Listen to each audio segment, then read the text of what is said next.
कि धर्म की उपलब्धि या प्राप्ति शुभोपयोग से होती है कि शुद्धोपयोग से? क्लियर होना चाहिए बात। शुभोपयोग का आत्मभूत लक्षण, शुद्धोपयोग का आत्मभूत लक्षण, अशुभोपयोग का अपना अपना आत्मभूत लक्षण, उपचरित लक्षण नहीं चाहिए। तो कहीं पर उपचार से शुद्धोपयोग को शुभोपयोग कहते हैं और कहीं पर शुद्धोपयोग को भी उपचार से शुभोपयोग कहा गया है।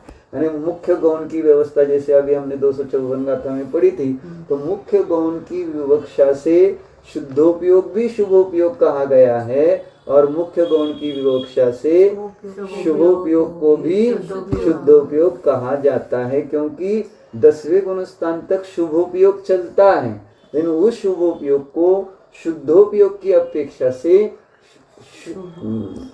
उस शुभोपयोग को जितना शुद्धोपयोग है, यानी अवृत्ति के 1 चौकड़ी के अभाव वाला, देशव्रति के 2 चौकड़ी के अभाव वाला, सकल संयमी के 3 चौकड़ी के अभाव वाला, इस प्रकार से इतना ये जो शुद्धोपयोग है, तो मैं क्या बता रहा था, इस शुद्धोपयोग को बैलेंस बता रहे थे आप। शुभोपयोग नहीं उसको भी शुभोपयोग, शुद्धोपयोग की अपेक्षा शुभोपयोग हाँ, उस शुद्धोपयोग होते हुए उसको अब उतना शुद्धोपयोग है, फिर भी उसको शुभोपयोग कहते हैं। कर्म का उदय जितना चल रहा है उसको मुख्य करके कर्णानुयोग इसको मुख्य करता है और इस कारण से वो जो शुद्धोपयोग रूप विशुद्धि है वो विशुद्धि मात्र देखता है और वहाँ कर्म का सद्भाव देखता है, इसलिए शुद्धोपयोग को भी शुभोपयोग कहते हैं। कर्णानुयोग कर्णानुयोग पढ़ेंगे जितना ज्यादा तो फिर वो शुद्धोपयोग शुभोपयोग रूप से परिणत हो जाता है, क्योंकि वहाँ सारे कर्म की दृष्टि से ही चर्चा चलती है और आत्मानुभव भी मानते हैं। कर्म के उपशम क्षय से निज ध्रुव शुद्धात्मा को जानने से कर्णानुयोग वाले कभी भी शुद्धात्मानुभव नहीं मानते। जिसके चौकड़ी का यानी 7 प्रकृति का उपशम क्षय होगा उसकी शुद्धात्मानुभव होगा, ऐसा यानी सम्यक दृष्टि है, ऐसा वो मानते हैं। इसलिए वो कहते कि सम्यक दर्शन होने के लिए शुद्धात्मानुभव की जरूरत नहीं, 7 प्रकृति के उपशम क्षय की अपेक्षा है और 7 प्रकृति का उपशम क्षय शुभोपयोग से भी मानते हैं। अब फिर वो ऐसा कहते कि नहीं, पहले गुणस्थान में भी हम अगर कहेंगे कि शुभोपयोग होता है तो फिर वो कहते नहीं, पहले गुण हाँ टाइप दूसरा, तो इसलिए फिर वो भेद करते हैं कि पहले गुणस्थान में 1 से 3 गुणस्थान में शुभ भाव है लेकिन शुभोपयोग नहीं है ना। भाव और उपयोग में अंतर बताकर 3 गुणस्थान में शुभ भाव होते कि नहीं होते शुभ, क्यों अन्यथा वे स्वर्ग क्यों जाते? पहले गुणस्थान वाला जीव भी नवग्रह पर्यंत जा रहा है, तो शुभ उपयोग के अशुभ उपयोग से थोड़े ही जाएगा। और अभी हमने देखा था कि 3 उपयोग में 14 गुणस्थान को घटाया था, क्या कहते 3 बांटा है, तो 1 से 3 गुणस्थान में तो अशुभ उपयोग ही लिखा है ना। तो अशुभ उपयोग से नवग्रह की प्राप्ति हो सकती है क्या? यानी उसमें ये शुभ उपयोग होना चाहिए, तो सर्वथा अशुभ उपयोग होता है ऐसा नहीं है। मुख्यता की अपेक्षा से वहां पर अशुभ उपयोग कहा, तो वहां पर शुभ भाव होते हैं लेकिन शुभ उपयोग नहीं होता, क्योंकि 4 से 6 गुण स्थान में शुभ उपयोग जैसे नाचार्य ने लिखा है, इसलिए वो फिर वो कहते हैं कि 4 से 6 गुण स्थान में शुभोपयोग है, शुद्धोपयोग नहीं। और ऐसे शुभोपयोग से फिर वो 7 प्रकृतियों का उपशम क्षय स्वीकार करते हैं और कषाय पाहुड़ आदि ग्रंथों में भी वहां शुभ शब्द का प्रयोग आया है। तो इसलिए वो कर्णानुयोग का विषय जो पढ़ेंगे उसी का ज्यादा होगा, तो कर्णानुयोग वालों को समय सार समझना मुश्किल और समय सार वालों को कर्णानुयोग समझना मुश्किल होता है। ऐसा होता है, हमने देखा भी है कि हम रहे हैं सबके, यानी समय सार पढ़ने वालों की भी संगति में रहे हैं और कर्णानुयोग पढ़ने वाले, तो समय सार करने वालों को बहुत मुश्किल लगता है, ये कैसे हो सकता है, क्योंकि जो समय सार की बातें हैं कि जीव कुछ करता नहीं, भोगता नहीं है, कर्म, वो पकड़ नहीं पाएंगे, क्योंकि उन्होंने तो कर्म की बात पढ़ी है बार बार। और जब शुद्धोपयोग समय सार की बात पढ़ते हैं तो ये जो कर्म की अपेक्षा से 10वें गुण स्थान तक, आगे 11वें 12वें 13वें तक सारे कर्म की अपेक्षा से बात आई और व्यवहार की अपेक्षा से बात आई, तो ये समय सार वालों को कैसे हजम हो सकती है कि यहाँ तो हमने यही पढ़ा है कि नहीं, चौथे गुण स्थान में ऐसा हमने पढ़ा है कि मानो चौथे गुण स्थान में ही मोक्ष हो जाता है। इतना उस समय सार के आधार से जो चर्चा जिनके माध्यम से पढ़ी वो भी असंयमी, तो ऐसे ही लगता है कि असंयम गुण स्थान में ही पूरा हो जाता है। फिर उसके अशुद्धि कहना एकदम पाप लगता है। वही तो कहा था ना कि विक्रांत जी एक बार गुजरात गए थे, कहीं अहमदाबाद में ही इच्छा होगा 10 लक्षण में उनको बुलाया था, तो उन्होंने कहा कि राग द्वेष निश्चय से जीव के होते हैं, तो सब वो रह गए कि ऐसा कैसे कहते हो कि राग द्वेष निश्चय से जीव के है ना। हमने तो कभी ये बात सुनी ही नहीं, हमने जब भी राग द्वेष सुने हैं तो व्यवहार से सुने हैं, और व्यवहार का भी स्वरूप समय सार की दृष्टि से कैसा माना गया है, वो है ही नहीं।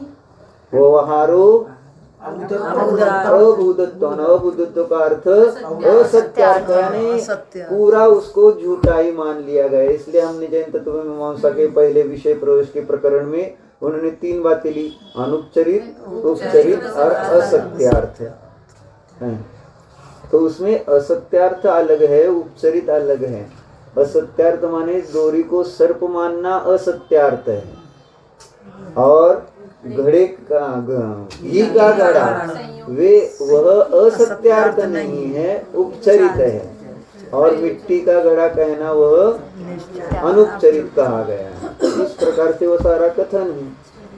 तो चर्चा किसकी थी कि शुभोपयोग को कहीं पर शुद्धोपयोग, इसलिए टेंशन नहीं लेना है, लेकिन वस्तु का निर्णय करके हमें आगे बढ़ना है।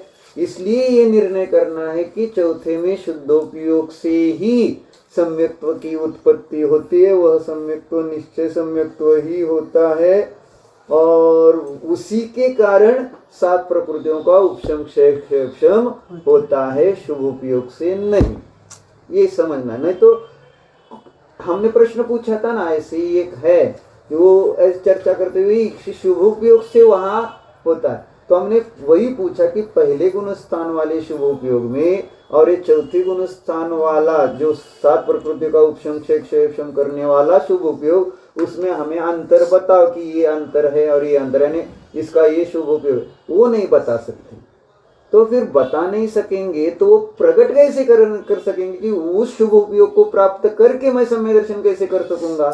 तो फिर बोलते वो हो जाएगा। आप जैसे कहते हैं ना कि यहाँ पर कि आप पढ़ते रहो विशुद्ध, यानी वर्तमान में आगे आपको हो जाएगा।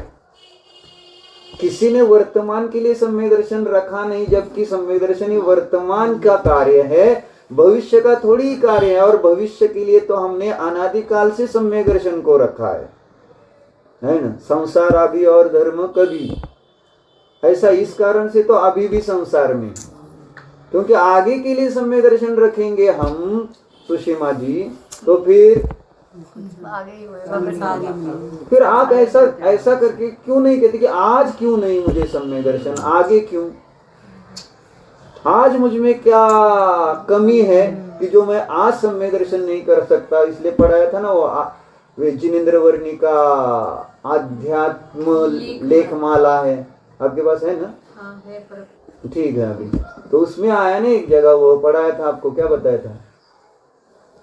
आप थोड़ा सा बताओ फिर बता। तो आगे कई हम ये सोचते हैं कि मुझे क्षेत्र की अपेक्षा से विधेय क्षेत्र मिलेगा, फिर मुझे अरिहंत जैसे मिलेंगे गुरु, तो फिर मैं सम्यक दर्शन कर लूंगा, यानी वो ऐसा क्षेत्र वैसा काल चतुर्थ काल मिलेगा, तो वो काल मिले, वो क्षेत्र मिले, वो ऐसे मिले, और उसमें और वर्तमान में क्या डिफरेंस है उन्होंने पूछा। देखा जाए तो वर्तमान में भी हमें सच्चे देव शास्त्र गुरु का सानिध्य मिला है। वर्तमान में भी यह काल सम्यक दर्शन उत्पत्ति का है, ऐसा कहा है ना। तो फिर अगर आज आप इस वातावरण में सम्यक दर्शन नहीं कर पा रहे तो दूसरा अलग सा क्या वातावरण आपको मिलेगा कि जिससे आपको ये गारंटी है कि मुझे सम्यक दर्शन होगा। ऐसे ही तब भी आप यही कहेंगे आगे जाकर हो, आगे के लिए नहीं है, अभी की विधि अपनाना है। हाँ अभी आज और हो सकता है बात सरल है ना। क्या कह रहे थे हम? चौथे गुण स्थान का शुद्ध उपयोग के साथ जो आगे शुभोपयोग होता है आगे के लिए रखते हैं हमने किस विषय से, कहाँ से विषय? थैंक यू अगोदर यही बात चल रही थी, शुभोपयोग के साथ हाँ, जो शुद्ध उपयोग होता है उसको। वर्तमान में क्या है? वर्तमान में कोई शुद्ध, वही कह रहे थे ना कि शुभोपयोग में अंतर बताओ कि कौन सा ऐसा शुभोपयोग है कि मैं वह शुभोपयोग करके तो सात प्रकृति को उपशम कर लूं। तो वही कहा ना कि आप अभ्यास करते रहो इसी प्रकार सात तत्वों का श्रद्धान, सच्चे देव शास्त्र गुरु की सेवा। अभी मुनिराज के भक्त है तो बोलेंगे मुनियों की सेवा करते रहो, और स्वाध्याय के भक्त है तो बोलते जिनवानी की सेवा करते रहो, है ना। यानी इससे आपको आगे हो जाएगा। लेकिन न्याय से देखो तो दोनों के साथ व्याप्ति नहीं हो नहीं सकता, ऐसा हम नहीं कह रहे हैं। आगे जाकर होगा ही नहीं ये गारंटी से नहीं कह रहे हैं, हो सकता है लेकिन ये नहीं कि हो ही जाएगा, है ना। व्याप्ति का अभाव है। न्याय कहता है भले आप मुनिराजों की सेवा करते रहो तो भी आगे ये जाकर ये व्याप्ति नहीं। मुनिराजों की सेवा क्या, मुनि भी बन जाओ तो भी व्याप्ति नहीं है। अन्यथा ये कुंद देव क्यों कहते कि मुनिव्रता धारानंद वारे जो अष्टपाउड में आया है ना, बाहुड़ में आया है सारा वर्णन। तो ये सारा होकर भी अगर सम्यक दर्शन नहीं हुआ तो मुनिराजों की सेवा करके थोड़ी सम्यक दर्शन होगा। इसलिए मुनिराजों की सेवा नहीं करना ये नहीं कह रहा मैं, नहीं तो आप समझे देखो ये मुनिराज सेवा का निषेध करते हैं। निषेध करने का प्रश्न नहीं आता है, वो तो शुभ उपयोग है, उससे स्वर्ग मिलेगा, नरक नहीं मिलेगा, है ना। लेकिन गलत अगर अनुमोदन करेंगे तो उसके लिए भी कुंदाचार्य ने भावपाउड में सावधान था, यानी पूरा दिमाग है, विवेक है शास्त्र में। ऐसा कहीं पर भी पक्षपात नहीं है, बराबर बैलेंस संभाल कर वो जो चलेगा। इसलिए महाराज जी कहते थे कि नए का जो चक्र है या नए, ये ऐसी तलवार है कि उसकी धार पर चलना है, थोड़ा इधर उधर गए तो कट गए, ऐसा है। तो विवेक रख कर संभाल कर चलते तो प्रॉब्लम कुछ नहीं, टेंशन का काम कुछ नहीं है। तो जहाँ पक्षपात आएगा वहाँ प्रॉब्लम आएगा। तो यहाँ पर भी जैसे कह रहे हैं कि आज आप सेवा करो और कल मेवा खाओ, और यहाँ पर भी आज आप जिनवानी पढ़ो, अध्ययन करो, तत्व के निर्णय तक पहुंचो, और फिर कब, हाँ, और आप भी उनके भरोसे बैठ गई। ठीक है अगले भाव में, आज नहीं तो क्या अगले भाव के लिए छोड़ दिया ना आप सब, क्या नहीं बोल रहे। अब हमने पूछा इसलिए नहीं बोल रहे हैं, हम नहीं आए थे, प्रणीता जी ने नहीं बताया था, तब तक तो चर्चा, और जिनकी चर्चा जितनी भी सुनी है तो आज सम्यक दर्शन की अपेक्षा से चली कि कल की अपेक्षा से चली है। सम्यक दर्शन आज नहीं, और आज करने के लिए कोई बैठ जाए तो उसको सम्यक दर्शन देने के लिए तैयार नहीं, तुम्हें नहीं हो सकता। भले कोई इस प्रकार की विशुद्धि हो जाए और वो अपना काम कर ले और वो कहे कि हाँ मैंने अपनी आत्मा को जाना, आप सब सम्यक दर्शन निकालने के लिए, इसलिए कहा उल्टा प्रयोग हो रहा है पंचम काल में। या ना माने पर अपने को समझ में तो आए कि कैसे हो रहा, क्या करें, कुछ समझ क्या सम्यक दर्शन ये अपने को समझ, अगर एक तो उतना क्या? अपन बैठ नहीं पाते ध्यान वगैरह। नहीं, आपने सही प्रयोग किया ही कहा है। मैंने आपको विधि ही पता नहीं हो तो आप वो कार्य कैसे कर सकेंगे? वही पूछ रहे हैं कि वो विधि आप तो विधि वो बता रही ना प्रणीता जी रोज प्रमाण निराधिगम चार्ट के माध्यम से। और अभी जब चर्चा चल रही तो अभी हमने कहा अपने वर्तमान मति श्रुत ज्ञान को ही अमृतचंद्र देव ने भी 144 गाथा की टीका में कहा है, इंद्रियों से उसका उपयोग हटाकर उसी मति ज्ञान को निज ध्रुव शुद्ध आत्मा की ओर लगाओ तो सम्यक दर्शन अभी, सम्यक ज्ञान अभी, ऐसा लिखा है वहाँ। तब वो निज ध्रुव तो आप शुद्ध आत्मा में लगाओ तो वही समझ में नहीं आ रहा कि कहाँ लगाना है। मतलब वो ध्रुव शुद्ध आत्मा का मतलब तो वह- क्या करें, क्या चिंतन करें। तो हम रोज वही वो करवाते तो है, फिर भी कुछ ध्यान में अभी देखो, पहले हमने कहा था कि मूल तो प्रॉब्लम किस में है, अमूर्त वस्तु है। विषय का ही मालूम नहीं है। विषय अभी समय सर पढ़ने पर मालूम नहीं कैसे नहीं मालूम? नहीं, मतलब सम्यक दर्शन करना है शब्दों और में उस तो मालूम है। वस्तु का तो शब्दों में मालूम है, उसी को वाच्य रूप से पकड़ने के लिए तो हम ध्यान के माध्यम से प्रयोग करते हुए ये कह रहे हैं जानने वाले को जानो। अब आप उसका वाच्य पकड़ने के लिए प्रयत्न करो ना, जानने वाला कौन। अभी हम रोज कह रहे हैं कि शब्द सुन रहे हैं तो ये शब्द किसे सुनाई दे रहे हैं? शब्द शब्दों को सुनाई देते हैं क्या? शब्द कान सुनते हैं क्या? तो शब्द सुनने वाली जो वस्तु है वह कौन है, उसकी ओर थोड़ा उपयोग लगाओ। और जो सुन रहा है वह ही तो ज्ञानात्मक पदार्थ है ना, वो जानने वाला, और उस जानने वाला का जो स्रोत है वही पारिणामिक। यानी मुझे तो वो अब ये कहें कि कितना इजी है कि सभी ज्ञान पर यह यानी प्रति समय ज्ञान जान रहा है, जानने की परिणति है, उसमें रहने वाला ज्ञान सामान्य है ना, वो पारिणामिकता। इसलिए महाराज जी ने उसको उदाहरण लिया कि जैसे ये है ना, ये कौन सा, ये क्या है? कबाड़ है, कलर। हाँ, तो अब इसको लाल कपाट रूप से देखते हैं ना, लाल है ना। अब इसको भी आप नहीं समझ पाएंगे, आप समझते हो लेकिन अब मैं बोलूंगा तो आप नहीं समझ पाएंगे। इसी को रंगीन देखो, रंगीन कपाट, एक लाल कपाट देखा और दूसरा अब इसको रंगीन। अब ये रंगीन है, अनेक रंग है, तो रंगीन माने अनेक रंग, सामान्य रंग। अब इसको ये लाल है, ये सिल्वर है, ऐसा न देखकर, जैसे वो महाराज जी ने उदाहरण इस प्रकार से, आप साड़ी देखने गई और आप बहुत स्वाध्याय करते इसलिए आपके सामने सफेद साड़ी डाल दी कि माँ जी को तो कलर्स वाली साड़ी चलेगी नहीं, ऐसा समझकर सब सफेद साड़ी दिखाने लगा दुकानदार। तो आप क्या कहते पहले? रंगीन साड़ी दिखाओ। क्या?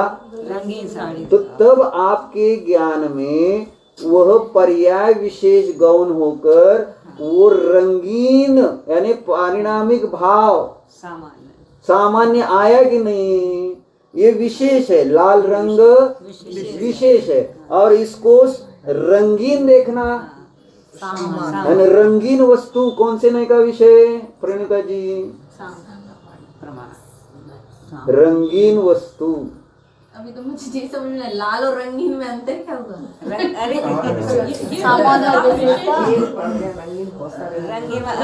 रंगीन यह एक गुण धर्म है और लाल यह उसकी पर्याय है। अभी इनके क्लास में जाना पड़ेगा वापिस। यानी आपने कल कहा था कि अनुराग जी ऐसा प्रश्न पूछ लेते हैं कि मानो यानी इतना सारा ऐसा आपका राम की सीता को, तो आपने ऐसा प्रश्न किया अभी कि मुझे लाल और रंगीन में पता है, फर्क पड़ नहीं रहा, समझ।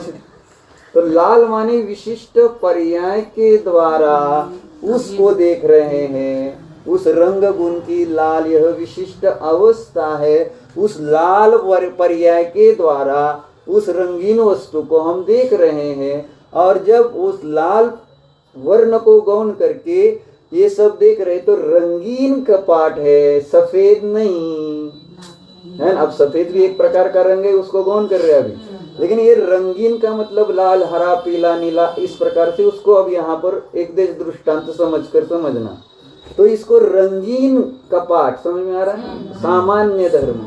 तो जब रंगीन कपाट कह रहे हैं, रंगीन वस्तु तो कौन से नए का विषय, और लाल वस्तु ये कौन से नए का विषय, नए के विषय। लेकिन कौन से नए के, प्रश्न पूछे। रंगीन देख रहे हैं तो अभेद वृत्ति, करेक्ट। अभी आप समझ रहे हैं ना। और उसको भेद उपचार से अगर भेद पर्याय देख रहे तो भेद वृत्ति, नहीं अकेले पर्याय अकेले कहा, लाल वस्तु हमने कहा तो लाल वस्तु तो अभेद उपचार बराबर। देखो एकदम परफेक्ट, मास्टर तो परफेक्ट है ना।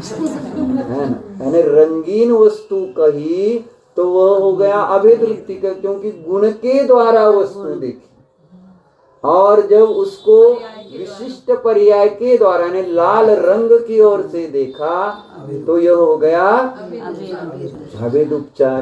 तो ऐसे ही हम शब्द को जान रहे हैं, रस को जान रहे हैं, रस को जानने वाला ज्ञान, स्पर्श को जानने वाला ज्ञान, तो ये क्या हो गया, पर्याय की ओर से ज्ञान को जाना, अभेद उपचार। और उसमें आप जैसे रंगीन देख सकते हैं तो इन ज्ञान यानी शब्द को जानने वाला, स्पर्श को जानने वाला, रंग को जानने वाला, तो इनमें जो जानने वाला वही तो लिखा ना, अभिनिषुदो हि मन केवलम चतम हवदि एकमेव पदम सो ये सो परमोठो जम लहिदुम निवुदिम जादी।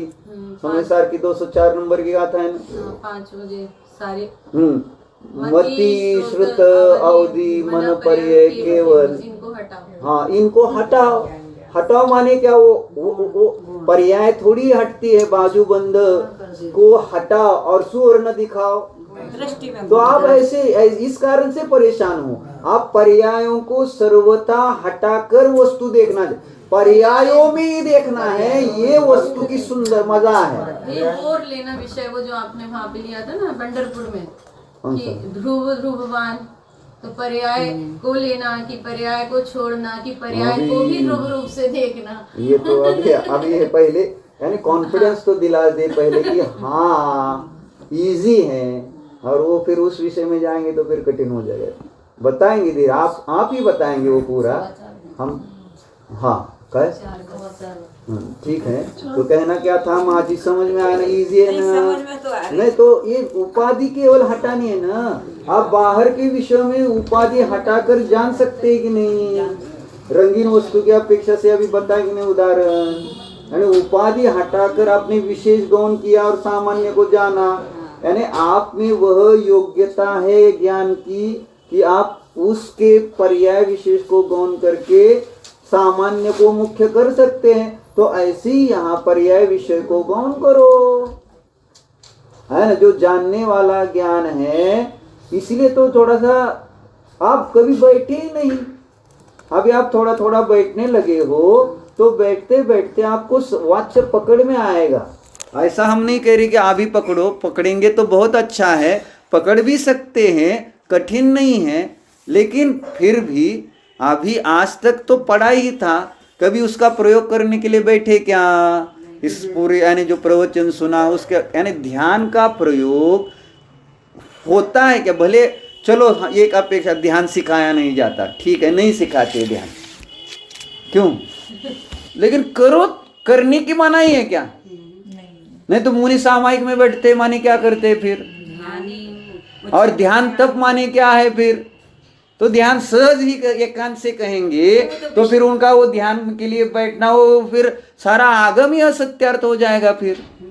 क्योंकि जो भी विषय समझा अपन ने उसको अपन मतलब उसको चिंतन करेंगे, तो चिंतन, हाँ चिंतन करेंगे तो वो चिंतन के लिए तो बैठो, उसके लिए आधा पौन घंटा कभी निकालते हो क्या? निकलते ही नहीं, निकालते नहीं हो, निकलता नहीं कैसे?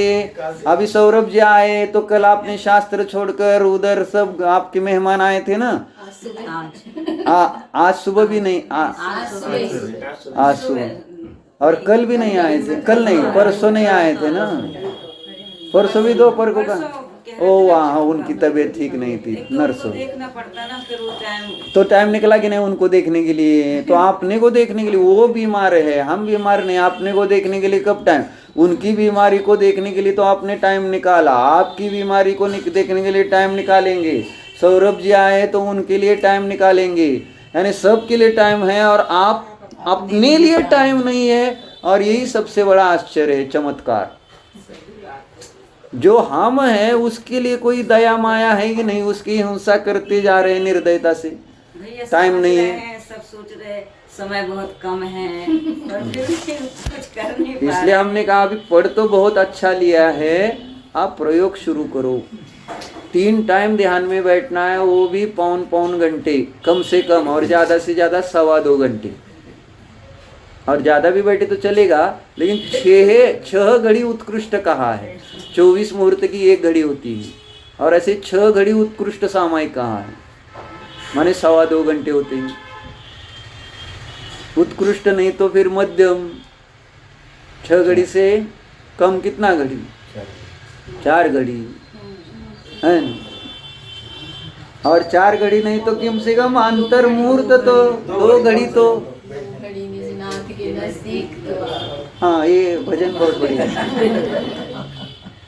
अपनी प्रभुता देख लो। हाँ, अरे कितने सुंदर सुंदर वाच्य शब्द, यानी जिसको इसका अनुभव है ना, वो भजन ऐसे अंदर पहुंच जाते हैं, उसका अनुभव लेता है। और जो नहीं है वो शब्द का आनंद लेते हैं। 2 घड़ी नजदीक तो आओ, तो आओ ना, किसने आपको रोका है? और आप बोलेंगे नहीं टाइम नहीं, टाइम नहीं, तो फिर टाइम आपने अपने को टाइम नहीं दिया, तो फिर वो भी अपने को अपना आनंद कैसे देगा? सौरभ जी को टाइम देंगे तो बात कर पाएंगे ना आपसे। यही आकर बैठेंगे आप तो फिर क्या करेंगे? ओम नमः। चलिए अंतर्मुख होकर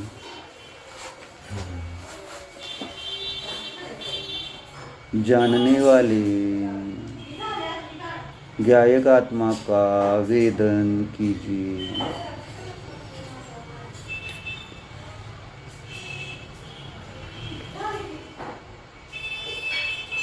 सभी प्रकार की उपाधियों से रहित ऐसे ज्ञानवान टंकोत्कीर्ण एक शुद्ध आत्मा को देखिए।